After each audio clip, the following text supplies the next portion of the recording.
name is Mrs. Clark. I'm an employee for Trinity Services Group. I'm here to talk to you about PREA, the Prison Rape Elimination Act. The PREA Act of 2003 is a policy that was signed into law by then President Bush to bring about awareness and prevention of sexual abuse and rape in the prison and correctional institutions nationwide. Many inmates, unfortunately, have dealt with and experienced sexual abuse while incarcerated. No inmate is free from worry or concerns about being raped or abused sexually. This topic may be difficult to talk about, but it is necessary and will help you understand the rights of all individuals, whether incarcerated or employed in the correctional setting. You and I are included. This video will go over information that will help you learn more about PREA and games that inmates play and will help to keep you safe. Hello, my name is Miss Wright, an employee here with Trinity Services Group. I am also going to talk to you concerning your safety, your rights, and responsibilities in dealing with PREA and games that inmates play. PREA is designed to protect and prevent sexual acts from occurring. PREA, in conjunction with a common sense approach, can help inmates as well as you and I avoid conflicts and situations that could place us in undue harm and exposure.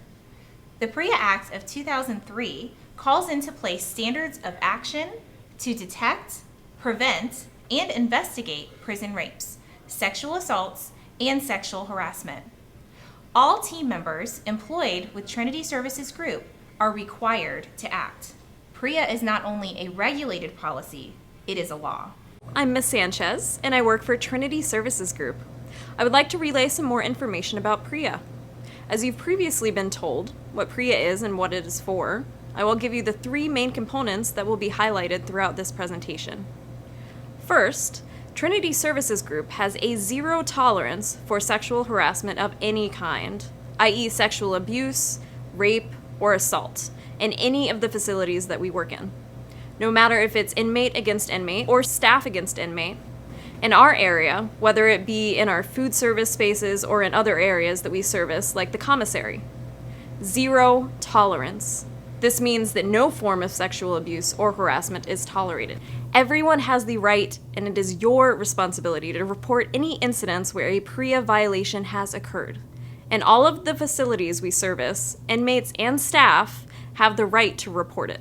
Zero tolerance means that no sexual act, contact, or harassment will be tolerated between any inmate with another inmate and/or between an inmate and staff at Trinity Services Group. It means that inmates and staff are able to report safely and that perpetrators are held accountable, including our staff. In any correctional facility, inmates have a lot of time to think of ways to break the law or do things that are against the policies of our institutions. Zero tolerance means that one incident is too many. It also means that every facility that we work in has established the PREA policy, whether it be inmate against inmate or staff against inmate. Zero tolerance is not just a policy. It is living by the culture that sexual abuse and sexual harassment are not permitted. It means that everyone on our team understands what PREA really means. Inmates look for individuals that they can manipulate. They make plans over a long period of time. Next, you will see an interview with an inmate discussing manipulation. Pay close attention to the games inmates play. Can you give me a better understanding of how you exploit our employees? Well, first we got to identify our target. We're all looking for different traits, different things in different people. Most importantly, we're looking for control. We want you, the officer, the staff member, to go against your own vow, sort of flip the script a little bit.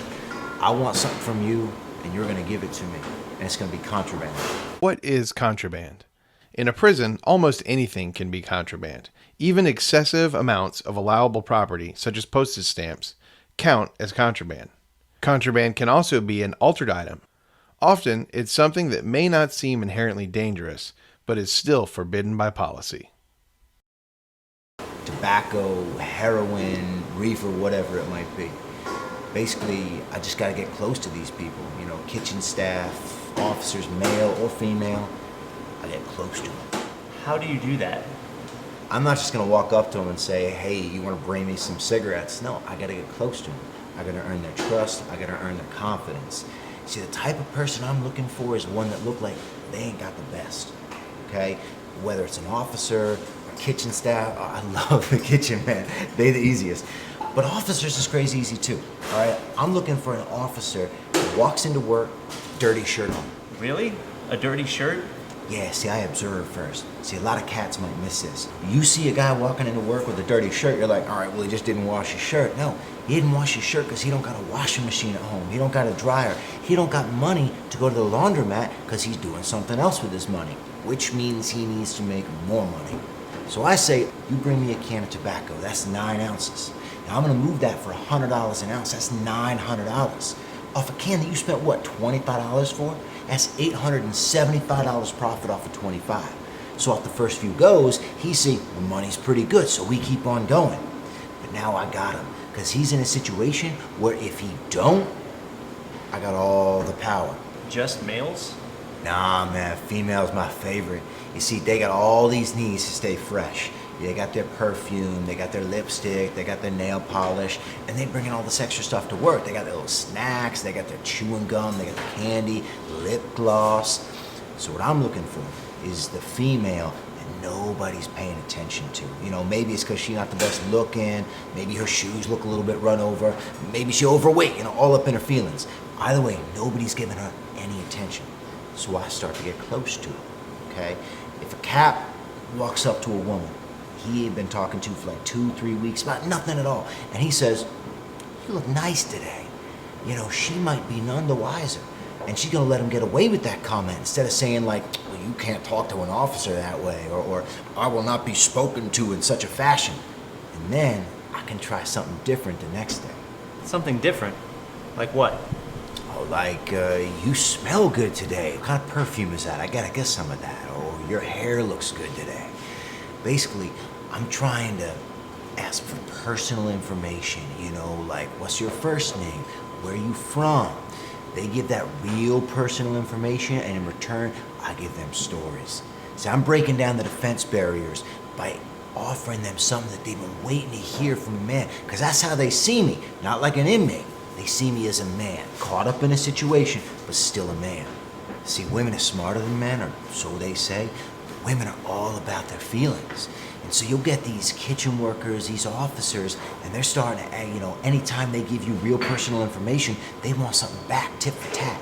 And so I'm giving them back the stories that they want to hear, because you know females are all about the bad boy. Pretty soon she starts calling me by my street name, my gang name, freely. And in the kitchen, she starts asking for me more. She starts selecting me more and more, because I do what she says, I don't give her any lip, and she trusts me, you know, because she thinks she know me. And then before you know it, maybe when everybody else isn't around, I start asking her for a piece of gum, and she give me that piece of gum. And sunflower seeds. Man, sunflower seeds are huge in prison, but the officers don't think nothing of it. Pretty soon, she starts bringing more and more stuff to work with her. Then I notice she got problems. She's stressed out. She's coming into work sad, depressed, you know, because I'm genuinely concerned. Or maybe some other inmate messing with her. And I come in and save the day like me and my brother had planned it. So now she depended on me. Before you know it, she got money problems. So I said, all right, why don't you bring me something real small, like some Tylenol with codeine pills, you know, just 2 pills. And I give her $100 for that. Before too much time passes, she stopped feeling bad about that transaction. And I'm still talking to her, but I'm trying to tell her, hey, look, these other officers are all up in your business, so you need to stay low. And before too long, we'll be still talking, but not as much until she down again. And before you know it, pills turn into tobacco, and you know how much she's making on that. See, if prison or jail is tobacco-free, then tobacco's king. So slowly I start coaching her, you know, because she started to wear makeup now, and I'm saying, no, stop, don't change nothing. Now I'm ready.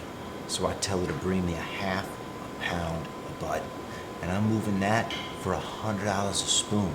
That's $2,400. After that, she's ride or die.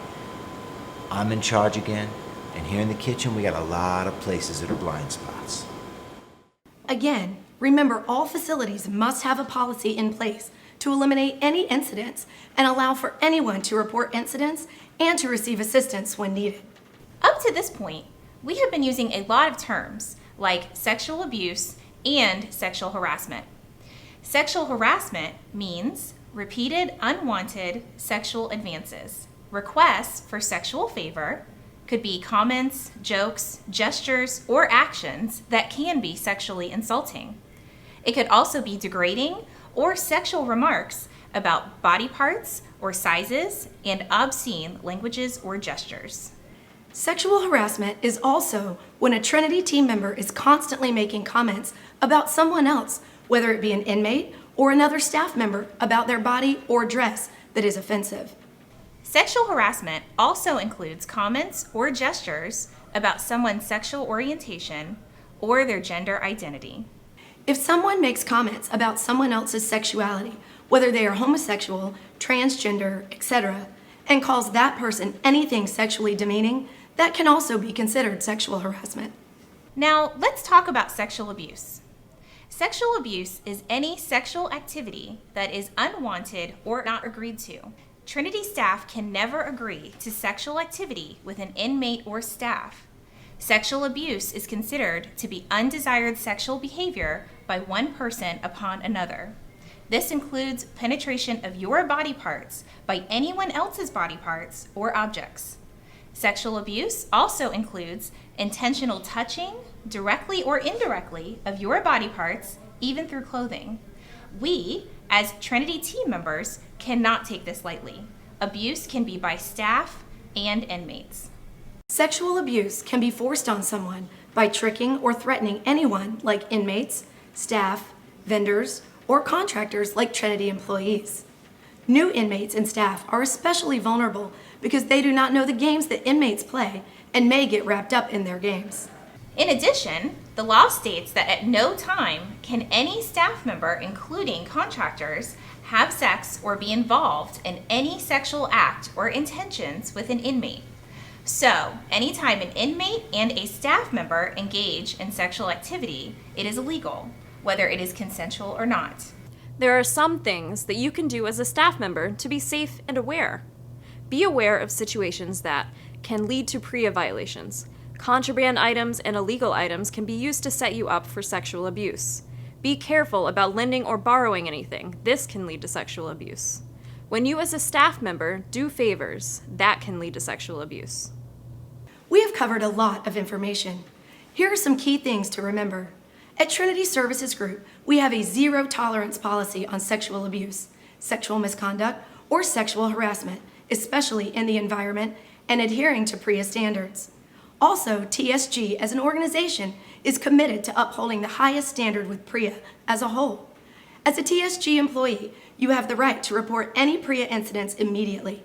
Sexual activity between a staff member and an inmate, even if consent was given, is always illegal and considered to be a felony offense and eligible for incarceration.